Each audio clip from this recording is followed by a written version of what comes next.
Hello दोस्तों, स्वागत है आपका आज के इस कहानी में। दोस्तों, मेरा नाम राधा है। मेरी उम्र अभी 17 साल है। हम दो बहनें हैं, जिसमें कि बड़ी बहन की अभी 2 महीने पहले शादी हुई है। तो मैंने अपनी दीदी के पास फ़ोन किया और उनसे कहा, दीदी आज आपके घर आने का मन कर रहा है। वह बोली, इसमें भी कोई पूछने वाली बात है, तुम जब चाहो तब इस घर में आ सकती हो। मैंने कहा, दीदी जीजू क्या कर रहे हैं? उन्होंने कहा, वह अभी बाथरूम में नहा रहे हैं, वो भी तुम्हारे बारे में पूछ रहे थे। मैंने कहा, दीदी मैं आज शाम तक आ जाऊंगी। वैसे मैं एक बहुत ही खूबसूरत लड़की हूँ। मेरा गोरा बदन किसी को भी दीवाना बना सकता है। दीदी के मुंह से नहाने की बात सुनकर मेरे मन में तरह तरह के विचार आने लगते हैं और मैं उतावली होने लगती हूँ। मैं बस अब जीजू से मिलने के लिए बहुत ज़्यादा उतावली होने लगी थी।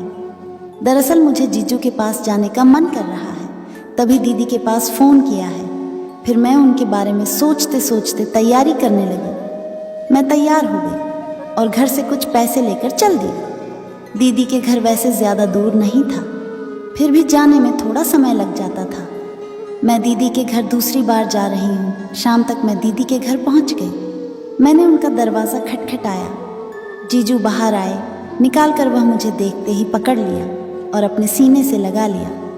जीजू मेरा बहुत ज़्यादा ख्याल रखते हैं। मुझे नहीं पता है कि वे ऐसा क्यों कर रहे हैं। मुझे ऐसा लग रहा था कि मैं अभी बच्ची हूँ, इसलिए वह मेरा इतना ज़्यादा ख्याल रखते हैं। जीजू ने मुझे काफ़ी देर तक नहीं छोड़ा। मैंने कहा, जीजू अब छोड़ दो। फिर वह मुझे अंदर ले गए। मैं अंदर गई। मेरी दीदी किचन में खाना बनाने की तैयारी कर रही थी। वह मुझे देखकर इतनी खुश थी कि मुझसे लिपट गई। फिर हम लोग बैठे बातें करते रहे। दीदी ने घर के बारे में हाल चाल पूछा। मैं थोड़ी थोड़ी देर में जीजू की तरफ देख रही थी, जो मुझे बहुत ज़्यादा अच्छे लग रहे थे। उनका गठिला शरीर मुझे उनकी तरफ खींच रहा था। मैं उनको बिना देखे रह नहीं पा रही थी, लेकिन मैं भी मजबूर थी। उनके पास जाने के लिए मैं दीदी की वजह से नहीं जा पा रही थी। फिर मैं मौका ढूंढने लगी। जब दीदी किचन में खाना बनाने लगी तो जीजू ने मुझसे कहा, चलो हम लोग कमरे में बैठकर आराम से बातें करते हैं। मैंने बिना कुछ सोचे समझे उनके साथ कमरे में चली गई। मैं खुद से कहा कि मैं भी यही मौका ढूंढ रही थी। मैं उनके साथ कमरे में चली गई। वह अंदर जाते ही मुझे छूने लगे। मुझे शर्म आ रही थी। मैंने उनसे कहा कि जीजू ये क्या कर रहे हो? वो कुछ नहीं बोले और थोड़ा आगे बढ़ने लगे। मेरे दिल की धड़कनें तेज़ हो रही थी। मैंने दोबारा से कहा, जीजू ऐसा मत करो, अगर दीदी आ गई तो दिक्कत हो जाएगी। वह बोले, अरे साली साहिबा तुम शांत हो जाओ और चुपचाप अपने जीजू का कमाल देखो। मुझे बहुत डर लग रहा था, लेकिन उनके सामने कुछ नहीं बोल पाई और खड़ी रही। जीजू मेरे पूरे बदन को देखे जा रहे थे और बोले, अब तुम काफ़ी बड़ी हो गई हो, तो अब एक अच्छे मर्द की ज़रूरत है तुम्हें। मैं उनकी बातों को समझ नहीं पा रही थी, इसलिए मैं शांत रही।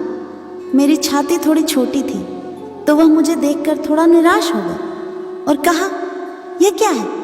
तुम्हारी उम्र 17 साल की हो गई है, लेकिन अभी तुम्हारा शरीर 17 साल की लड़की जैसा नहीं है।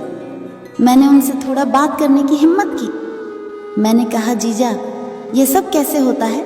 मुझे इसके बारे में कुछ नहीं पता। जीजू ने फिर से यही बात कही कि बस तुम अपने जीजू का कमाल देखती जाओ। मैं भी क्या करती, चुपचाप आगे के बारे में सोचने लगी, जैसे हम दोनों के बीच कुछ गड़बड़ होने वाली थी। किचन से तुरंत ही दीदी की आवाज़ आई। मैं बहुत ज़्यादा डर गई और जीजू से खुद को छुड़ाया। दीदी ने किचन से आवाज़ लगाई, चलो खाना तैयार हो गया है, खाना खा लो। आकर उसके बाद मैं और जीजा ने खाना खाने के लिए चले गए। मेरे मुंह से कुछ आवाज़ नहीं निकल रही थी। मुझे कुछ समझ नहीं आ रहा था कि मैं क्या करूं। हम लोग खाना खाने लगे। दीदी मुझे देखकर बोली, क्या हुआ है? हम सब लोग आराम से खाना खा रहे हैं, लेकिन तुम्हें क्या हो गया है? तुम डरी हुई क्यों लग रही हो? मैंने कहा, कुछ नहीं दीदी, थोड़ा अजीब लग रहा था।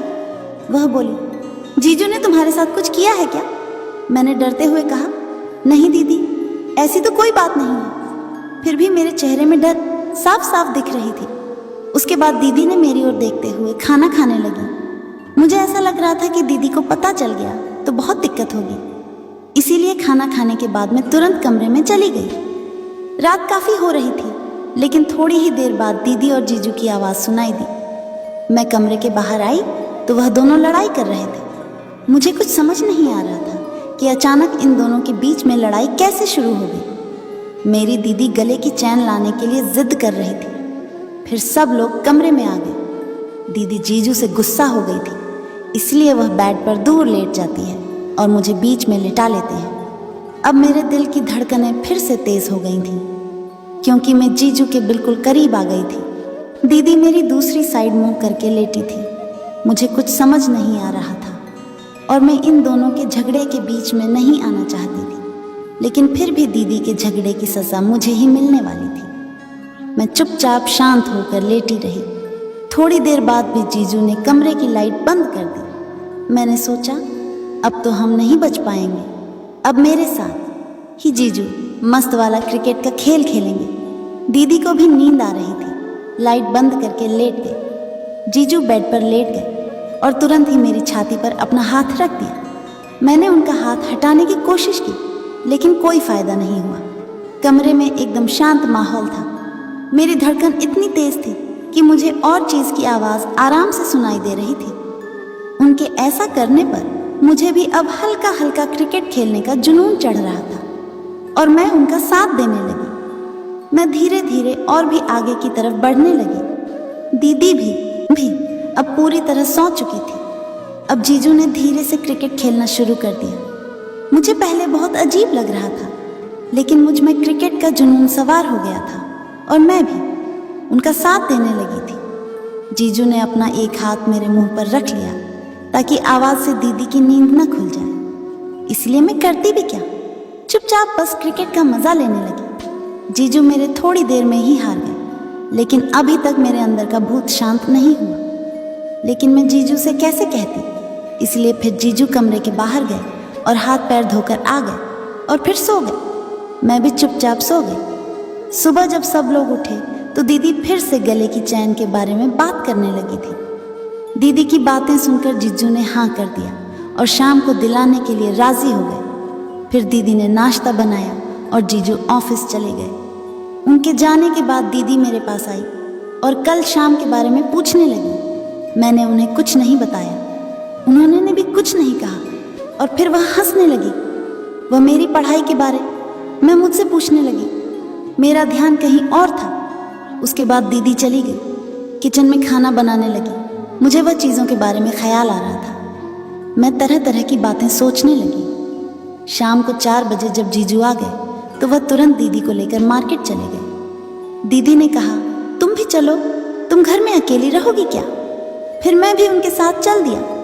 दीदी ने एक अच्छा सा गले का चैन खरीदा और फिर मुझे कुछ लेने के लिए कहने लगी। मेरे जीजू भी जिद करने लगे कि कोई भी अपने मन की चीज़ ले लो, लेकिन मेरा मन सिर्फ और सिर्फ जीजू के ऊपर रखा हुआ था। वहाँ से आने के बाद मैं दीदी खाना बनाने लगी और मैं जाकर टीवी देखने लगी। जीजू भी दीदी के पास बैठकर किसी सिलसिले में बात कर रहे थे। रात को जब सोने का समय आया तो इस बार दीदी जीजू के बगल में लेट गई और मुझे किनारे लेटा दिया।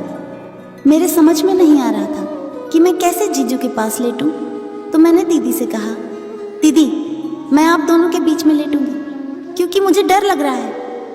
दीदी ने भी मुझे छोटी समझकर कुछ नहीं कहा और आज फिर मुझे बीच में लिटा लिया और मेरे अंदर का भूत फिर से निकलने लगा। जीजू भी जान गए थे कि आज मुझे फिर क्रिकेट खेलना है, इसलिए उन्होंने कमरे की लाइट बंद कर दी और दीदी के सोने के बाद फिर से क्रिकेट खेलने लगे। इस बार जीजू ने सही तरीके से क्रिकेट खेला और बहुत देर बाद जीजा जी हार गए। अब मेरे अंदर का भूत शांत हो गया। अब मुझे बहुत अच्छा लग रहा था। फिर मैं चुपचाप लेटी रही और मैं सो गई। मैं दीदी के यहाँ 1 हफ्ते तक रुकी और मौका पाकर मैं और जीजू साथ में क्रिकेट का भरपूर मज़ा करने के बाद घर वापस आ गए। तो दोस्तों, हमारी यह कहानी आप सबको कैसी लगी कमेंट्स में ज़रूर बताएं और इस तरह की कहानी के लिए चैनल को भी सब्सक्राइब कर लीजिए। धन्यवाद।